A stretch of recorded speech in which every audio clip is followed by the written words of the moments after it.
Welcome back to Agnisha study portal. নিমিষেই শিখে পেলেন সহজ উপায় কঠিন কঠিন অঙ্কের সমাধান। আজকের প্রথম প্রশ্ন, একটি চৌবাচ্চা দুটি নল দিয়ে যথাক্রমে 12 আর 10 মিনিটে পূর্ণ হয়। অপর একটি নল দিয়ে 20 মিনিটে পূর্ণ চৌবাচ্চাটি খালি হয়। তিনটি নল একসাথে খোলা থাকলে কতক্ষণে ওই খালি চৌবাচ্চা জলপূর্ণ হবে? তাহলে তিনটি নল আছে, তাহলে নলগুলো এ নল দিয়ে কত মিনিট? 12 মিনিটে। আর বি নল দিয়ে কত মিনিট? 10 মিনিটে। আর আরেকটি নল সি নল, সেটা 20 মিনিটের পূর্ণ চৌবাচ্চাকে খালি করে। তাহলে সি নল কি 20 মিনিটে পূর্ণ চৌবাচ্চাকে খালি করে? তাহলে এই যে 12, 10, 20 এদের লসাগু বা এলসিএম এটাই হবে, মানে সম্পূর্ণ অংশ, কত অংশ জল ছিল চৌবাচ্চাতে সেটা। তাহলে 12, 10, 20 এর লসাগু হবে 60। তাহলে এ নল দিয়ে যদি 12 মিনিটে 60 অংশ জল পূর্ণ হয়, তাহলে 1 মিনিটে কত অংশ? 5 বারং 60, 5 অংশ। বি নল দিয়ে 10 মিনিটে 60 অংশ পূর্ণ হলে 1 মিনিটে 6 অংশ। আর সি নল দিয়ে 20 মিনিটে কি হয়? 60 অংশ জল বেরিয়ে যায়। তাহলে 1 মিনিটে কত অংশ জল বেরোবে? 3 অংশ। তাহলে এই 5 প্লাস মানে ভর্তি হচ্ছে এই নল দিয়ে, বি নল দিয়ে প্লাস মানে ভর্তি হচ্ছে, আর এই সি নল দিয়ে কিন্তু বেরিয়ে যাচ্ছে মানে মাইনাস। তাহলে 5 আর 6 কত? 11। 5 আর 6 11 অংশ জল ভর্তি হচ্ছে এখান থেকে দুটো নল দিয়ে, আবার 3 অংশ জল বেরিয়ে যাচ্ছে মানে 3। তাহলে 1 মিনিট কত অংশ? এটা 3 অংশ। তাহলে কত অংশ? 8 অংশ।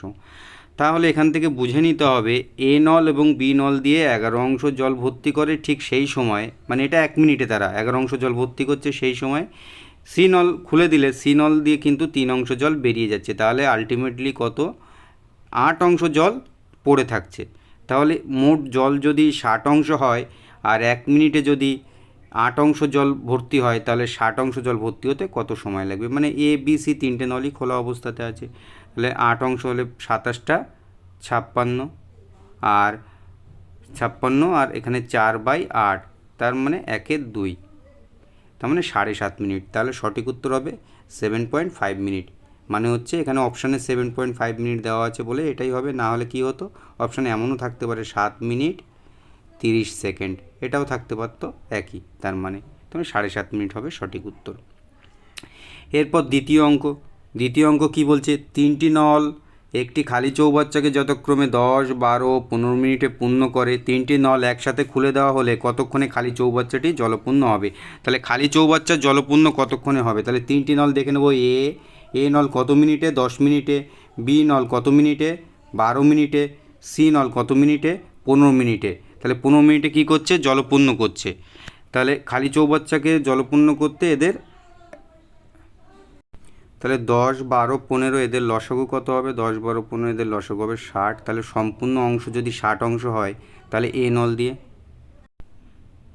10 মিনিটে কি সম্পূর্ণ অংশ মানে 60 অংশ পূর্ণ হচ্ছে, তাহলে 1 মিনিটে কত অংশ পূর্ণ হবে? 6 অংশ। আর বি নল দিয়ে 12 মিনিটের সম্পূর্ণ অংশ, তাহলে 5 বারং 60, 5 অংশ। আর সি নল দিয়ে 15 মিনিটের সম্পূর্ণ অংশ পূর্ণ হয়, মানে 60 অংশ 15 মিনিটে হলে 1 মিনিটে কত অংশ? 4 15 60, 4 অংশ। তাহলে 1 মিনিটে এ প্লাস বি প্লাস সি এই তিনটে নলকে খুলে রাখলে কত অংশ পূর্ণ হবে 1 মিনিটে? 6 আর 5 11 আর 4 15 অংশ জল পূর্ণ হবে। এটা হবে কিন্তু 1 মিনিটে। তাহলে 15 অংশ যদি 1 মিনিটে হয়, তাহলে 60 অংশ পূর্ণ হতে 4 15 60 কত সময় লাগবে? 4 মিনিট। তাহলে সঠিক উত্তর কত হবে? 4 মিনিট। 4 মিনিট সঠিক উত্তর হবে। এরপর তৃতীয় অঙ্ক কি বলছে? এ ও বি দুটি পাইপ একত্রে একটি খালি চৌবাচ্চা 10 মিনিটে পূর্ণ করে, কিন্তু এ পাইপ একা খালি চৌবাচ্চাকে 15 মিনিট, এটা একটু টাইপ মিস্টেক হয়ে গেছে, ইংলিশে হবে 15 মিনিট, 15 মিনিটে পূর্ণ করে। তাহলে বি পাইপটি খালি চৌবাচ্চাকে কতক্ষণে পূর্ণ করবে? তাহলে কি আছে? এ ও বি, তার মানে এ প্লাস বি কত মিনিটে? 10 মিনিটে খালি চৌবাচ্চাকে পূর্ণ করছে। আবার এ একা কত মিনিটে? 15 মিনিটে খালি চৌবাচ্চাকে পূর্ণ করছে। তাহলে এই 10 আর 15 এদের লসাগু কত? 30। তাহলে সম্পূর্ণ যদি 30 অংশ হয় চৌবাচ্চার ধারণ ক্ষমতা বা জলের পরিমাণ, তাহলে 10 মিনিটে 30 অংশ, তাহলে 1 মিনিটে কত অংশ? 3 অংশ। আর 15 মিনিটে 30 অংশ হলে 1 মিনিটে কত অংশ? 2 অংশ। তাহলে এর ক্ষমতা কি? 2 অংশ। আর এ প্লাস বি দুজনে মিলে কত? 3 অংশ। তাহলে এখান থেকে 3-এর থেকে 2 বাদ দিলে 1 অংশ। এই ক্ষমতাটা কার? এটা কিন্তু বির। বি কিন্তু ক্ষমতা, মানে বি 1 মিনিটে 1 অংশ জল পূর্ণ করতে পারে। তাহলে বি পাইপটি খালি চৌবাচ্চাকে কতক্ষণে পূর্ণ করবে? তাহলে বি পাইপ একা খুলে রাখলে বা খালি চৌবাচ্চাকে সে একা কত মিনিটে পূর্ণ করবে? সে 1 মিনিটে যদি 1 অংশ, তাহলে 30 অংশ পূর্ণ করতে তার 30 মিনিট সময় লাগবে। তাহলে সঠিক উত্তর কত? 30 মিনিট হবে। এরপর 4 নম্বর অঙ্ক কি বলছে? একটি খালি চৌবাচ্চা একটি নল দিয়ে 15 মিনিটে পূর্ণ হয়, কিন্তু চৌবাচ্চাটির তলদেশে ছিদ্র থাকায় খালি চৌবাচ্চাটি পূর্ণ হয় কত? 20 মিনিটে। ওই ছিদ্র দিয়ে পূর্ণ চৌবাচ্চার কতক্ষণে খালি হবে? তাহলে একটি খালি চৌবাচ্চা একটি নল দিয়ে, তাহলে ধরছি এ নল দিয়ে পূর্ণ হচ্ছে কত মিনিটে? 15 মিনিটে। আর একটি নল ধরছি এ ড্যাশ, তার মানে যখন একটা ছিদ্র আছে সেই হিসাবে আর কি এ ড্যাশ, তাহলে সেই সময় কত মিনিট লাগছে? 20 মিনিট। তাহলে এখান থেকে এই 20 আর 15 এদের লসাগু কত? 60 মিনিট।